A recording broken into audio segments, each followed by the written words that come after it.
హనుమంతుడికి శ్రీరాముడు మరణశిక్ష విధించాడా?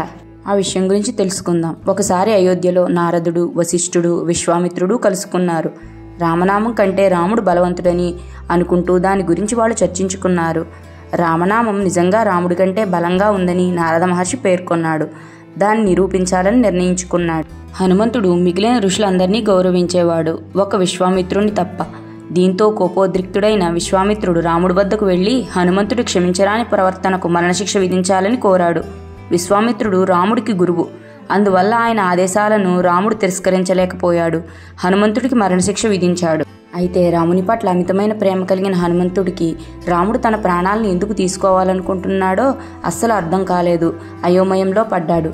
అప్పుడు హనుమంతుడి దగ్గరికి నారదుడు వచ్చి చింతించవద్దని చెబుతూ రామనామం జపిస్తూ ఉండమని సూచిస్తాడు. రాముడు హనుమంతుడి మీదకు తన బాణాలను ఒకదాని తర్వాత ఒకటి ప్రయోగించాడు.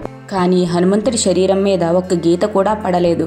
రాముడి బాణాలు ప్రయోగిస్తున్నంతసేపు హనుమంతుడు రామనామాన్ని జపిస్తూ ఉండడం వల్ల బాణాలు ఒక్కటి కూడా అతని శరీరానికి తగలకుండా ఉన్నాయి. పైగా రాముడు వేసిన బాణాలు పువ్వుల మాదిరిగా చేరి హనుమంతుడిని చేరుతున్నాయి. ఈ విషయం గ్రహించిన శ్రీరాముడు నారదుడే ఈ విషయం తనకి చెప్పి ఉంటాడని గ్రహించి బాణాలు వేయడం ఆపేశాడు. ఇదంతా దూరం నుంచి చూస్తున్న మహర్షులందరూ రామనామమే గొప్పదని, రాముణ్ణి ప్రేమగా తలుచుకుంటే ఆయనే మనల్ని అన్ని కష్టాల నుంచి కాపాడుతాడని తెలుసుకున్నారు. ఈ వీడియో మీకు నచ్చితే లైక్ చేయండి, షేర్ చేయండి, సబ్స్క్రైబ్ చేయండి. Thanks for watching.